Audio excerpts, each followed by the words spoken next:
What is up guys, Max here, and welcome back to another tutorial. Now in today's tutorial we'll be covering a YouTube style lower thirds in After Effects and how to make that. You see it a lot, some really popular YouTubers use it. If you recognize it, that's awesome. If not, it's just something that's really cool to have in your arsenal of effects to put on your videos. Now just to give you an example of what this looks like with some footage behind it. So we got some stuff going on right here with some gameplay footage, and you got the YouTube lower thirds happening right there.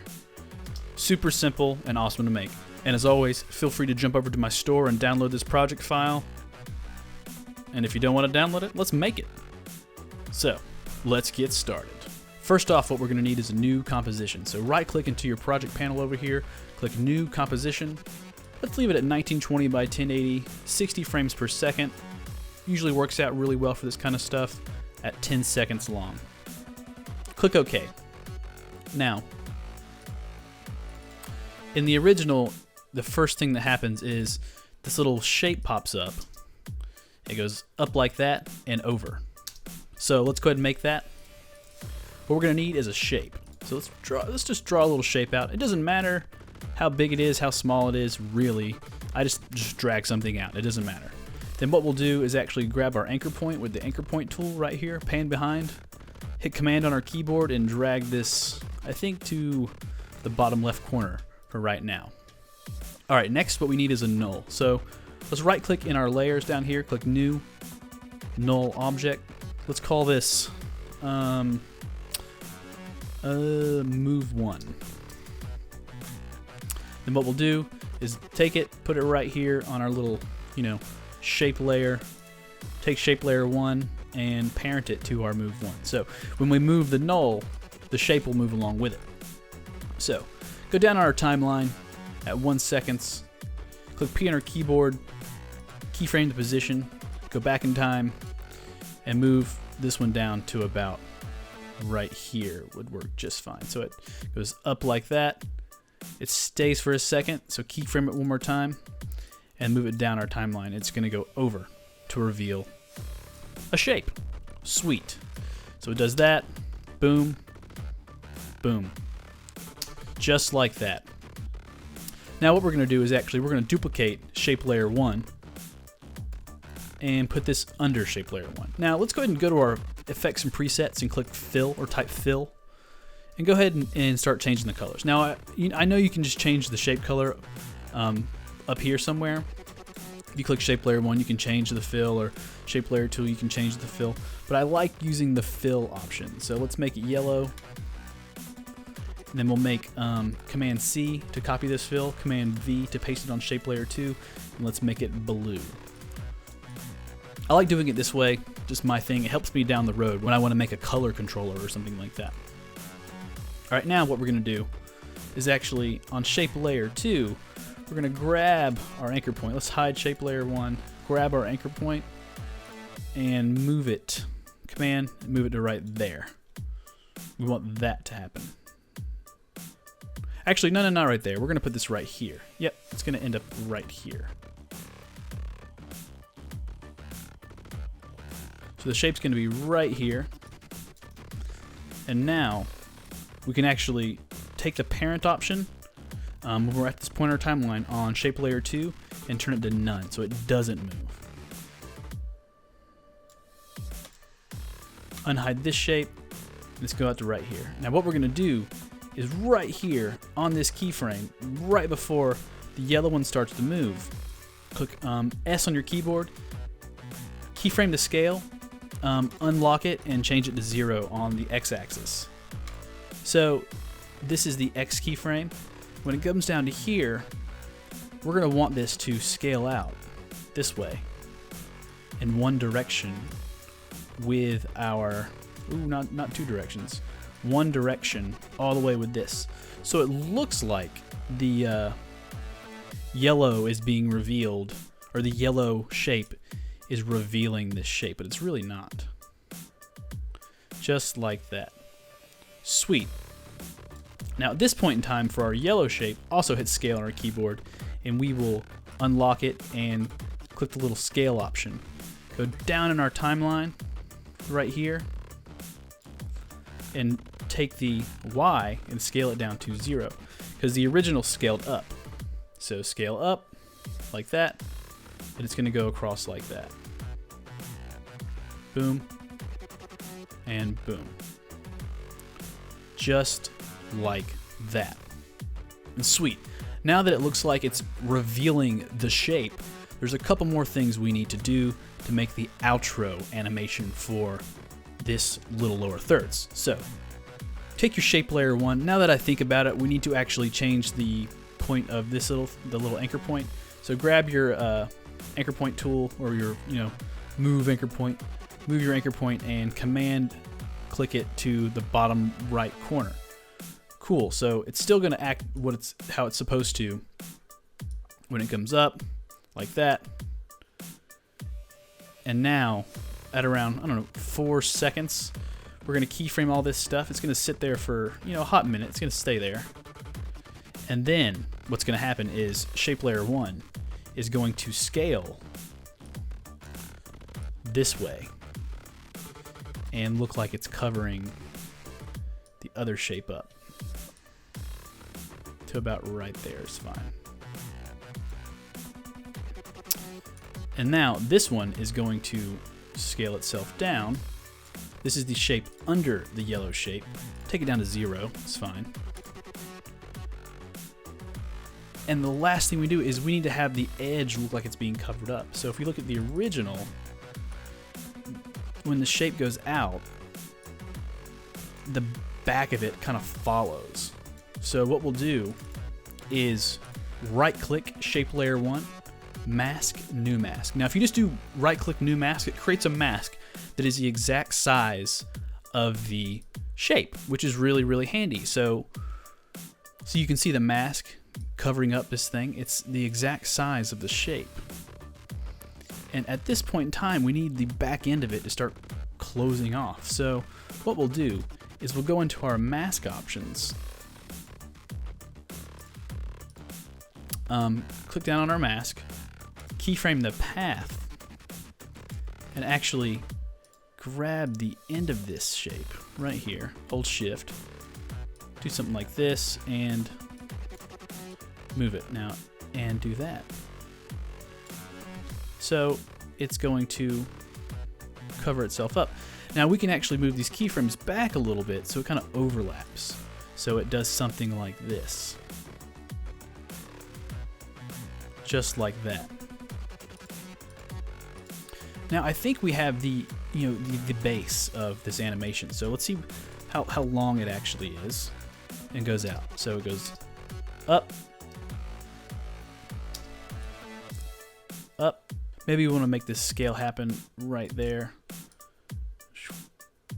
And then boom, yeah, so the scale actually finished scaling at the top of this. Then it goes out, and then it goes back like that.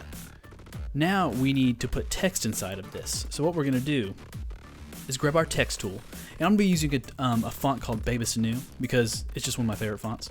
We'll start off with, thin font. YouTube, space, change it to bold, lower thirds. And it didn't change to bold, but it's fine. Gotta put a space between these. Change it to bold. So it looks something like this. It's really dynamic, looks awesome. Just scale it up a good bit, make it, a good size. Now in the original, what you saw is the text looks like it is actually moving along and getting revealed with the shapes. Really simple. What we'll do is we will close down all these layers, right click new null object. Let's call this text M, so text movement. And then grab this null, put it right here, it doesn't matter where. We will parent the text to the null, so when we move right here, it's gonna finish moving. Let's click U on our keyboard to see this final move. It's going to finish its movement right here, so keyframe the position of the text M null, and then right here is where it's going to start its movement. So we will move it over on the x-axis just a little bit. So when it reveals, it looks like that. So it follows its little path right here. Goes up here, sits for a second, and goes down like that. Just like that. Sits, and boom. Now we need to get the text to be just showing on the shape on the bottom. Really simple. What we'll do is the bottom shape, we'll Command D, duplicate it for shape layer 3. We will put it on top of YouTube lower thirds and change YouTube lower thirds to alpha matte shape layer 3. So what's happening is YouTube lower thirds only shows through shape layer 3. Now if we click U on our keyboard on shape layer 3, we can see that it has all the keyframes that we previously created to follow this lower thirds. So it'll reveal and then get itself covered up right here. But one little thing, it looks like it's on top of the yellow. We can fix that just by taking YouTube lower thirds and shape layer 3 and putting it under shape layer 1. Just like that. So boom, boom. There you go. Now let's give this a little play. It looks really simple right now. Goes out.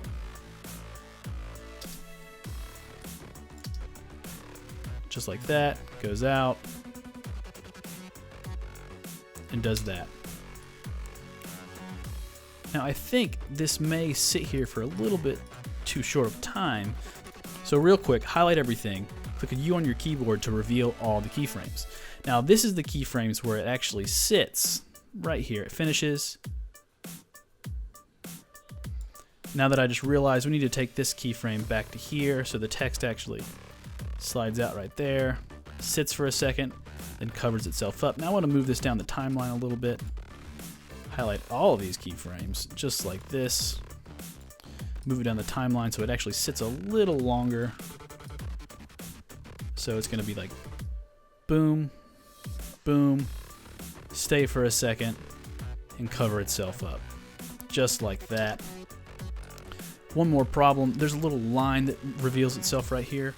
So on this final keyframe, right here, we will grab shape layer 1 and option bracket to close the layer off so it just disappears.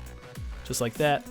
And maybe right here, we will, speed up the opening process so it's a lot quicker, just like that, and goes out. Now, we're about to make all these keyframes really dynamic and make it, really spunky. So you can see in this original, when it plays out, it's really just the movement is a lot easier on your eyes. It's a lot nicer. I'm going to use a plugin called Motion that will allow me to edit the graph editor on every single keyframe at once. So I'm going to go to Window, Motion. It's already open. I'm going to drag it onto my screen right here. Really simple plugin. I didn't make it. Another guy did. You can buy it online. It's really, really useful. But what we'll do is we will open up the graph editor for these keys right here. Highlight all these bad boys. And change the speed variation. As you can see, it automatically edits your graph. Instead of me going in here and just grabbing each one kind of like this, which you could do it, but this little motion tag, let's bring it up to about 75, makes it a lot simpler. So we can actually grab all of these keyframes at once, edit their graphs all at once with the motion, and all the parameters will be the exact same. So the graph will look the same, it'll feel the same through all the motion. So once we play it, it'll look like that. Super simple and super awesome. Boom, boom. All right, now we have this. It's really awesome. What we're gonna do is highlight everything, right click, pre-compose. Let's call this top L3. This is the lower third that's going to be on top of the composition. Now, double click into this top L3 and YouTube lower thirds. What we're going to do is parent, hit none, and then take our track matte and take it no track matte. Then right click, pre-compose, call this text 1. Now the reason I turned off the track parent and the track matte is because if I pre-compose this text, call it text 1, what happens is it takes the shape with it for some reason, which can be a little bit annoying. So what we do is turn the track matte and the alpha matte off real quick, pre-compose text 1, and then what we'll do is actually just parent it one more time, text M, track matte, alpha matte shape layer 3, and it's back to normal. But then we can go into here. Here's our YouTube lower thirds. Grab this little tool right here called region of interest. Go around the lower thirds just like this, and then go composition, corrupt region of interest. It looks a lot prettier. Jump back into here. We can move it around now instead of it being one whole composition. Awesome. Now, go back to comp 1. We have this. Now we need a smaller lower third to go on the bottom and be our guinea pig for the rest of this. So what we'll do is Command D, L3, scroll, bring it down, hit R on a keyboard, 90 degree or 180 degrees to make it upside down. Hit scale, let's make it 50%, and now it's smaller and it's on the bottom. Go into here and change text 1. What we'll do is actually hit R on our keyboard and hit 180 degrees to flip it upside down. So basically we're flipping this upside down, and the first composition we also flipped it upside down. So the smaller one will be flipped upside down again, which makes this text look normal. And boom, YouTube lower thirds looks normal on the smaller one. But there's a problem, the top one is now flipped upside down. So let's hit Command Z to back up a bunch until this duplicated composition goes away. Now, the problem with duplicating this composition is it doesn't duplicate your pre-comp inside of that composition. So if you change this text or rotate it or something, it's getting reflected in both compositions. So what we're going to do is, this is our top L3 right here. We need to duplicate this the smart way. So what you're going to do is download a plugin called True Comp Duplicator. Now you can find it online and it's completely free, or you can pay money for it. So the company gives you the option to pay for it. This is just a composition duplicator that I use all the time to duplicate my stuff without messing everything up. So we're going to increment last, group items into a folder. I call it dupe, as in duplicated, and update expressions. There's no expressions, but we leave it checked. Click duplicate selected. It put it into a folder called dupe that's automatically created. And as you can see, top L4, text 2. So it actually duplicated the text inside of here too. So if we go to comp 1, top L4, and drag it in here, here it is again, and we can scale it down 50% and then rotate it 180 degrees to flip it upside down. Put it right here. And if we go into here, top L4, and we rotate text 2 180 degrees to flip it upside down, so it is flipped upside down one more time in our final composition, the top one has not been flipped. This is a completely separate composition now. Now this is a really, really smart way. See? Oh, there's a little true comp duplicator progress. 5 items duplicated, 0 expressions updated. And we're good to go. So this is duplicated that lower thirds. Let's kind of put this in the middle somewhere. Looks right. We can go into here, top L4, or just double click text 2 that we created to change our text. Let's do @Maxwell Ridgeway. Be sure to follow me on Twitter, you know, the whole thing. Let's make this bold. Change Ridgeway to bold. Actually, you know what? Let's also make this a little thicker so you can see it. Light. Comp 1. And boom. This has been created. What I would do is take top L4, drag the composition down the timeline a little bit to offset it. So it's actually being, it's appearing right after this one. Oh, After Effects froze. Right after this one. Maybe a little less than that. Just like a little bit offset. A little bit more than that, I think. And then boom, it's going to go away like that. Sweet. Last step in the process, go to Effects and Presets, go to CC Force Motion Blur, and just drag this onto each one of these compositions. Or if you're really fancy, what you could do is just pre-compose this, go to Final, L3. Now you have this. If we had a new comp from some election, had some footage or something, you could render this out as to something. So Final L3, it's on here now.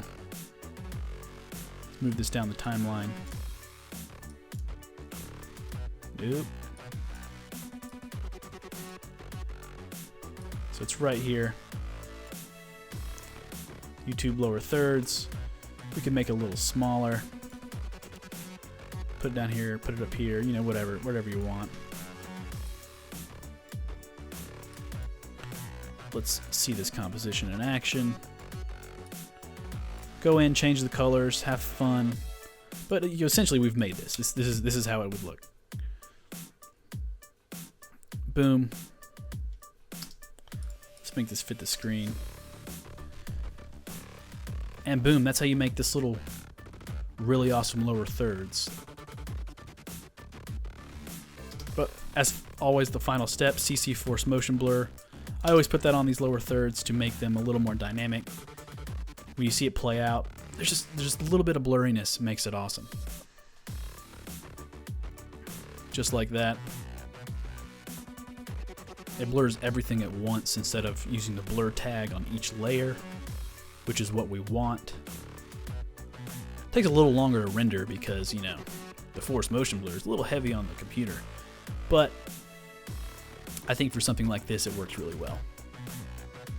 Oh, ran out of memory. Look at there.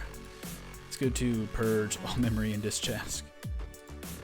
So if you ever run out of memory during After Effects, just go to Edit, Purge, all memory and disk cache, and you'll be able to, re-render stuff.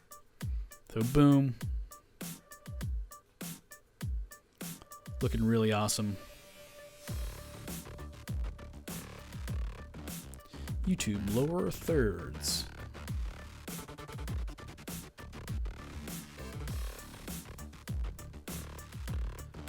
This is taking a while.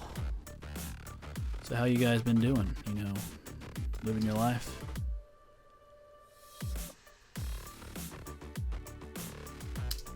I think we get the picture. Give this a little play. Looks really awesome. As always, guys, I'm Max. Please give this video a thumbs up. Feel free to subscribe to my channel to get more updates, more tutorials, more film tech videos, more random crap to cover that is creative. And feel free to download this exact project file inside my store or download the way more advanced lower thirds template that is also in the store. So, hope you guys enjoy it, and I'll catch you next time. Peace.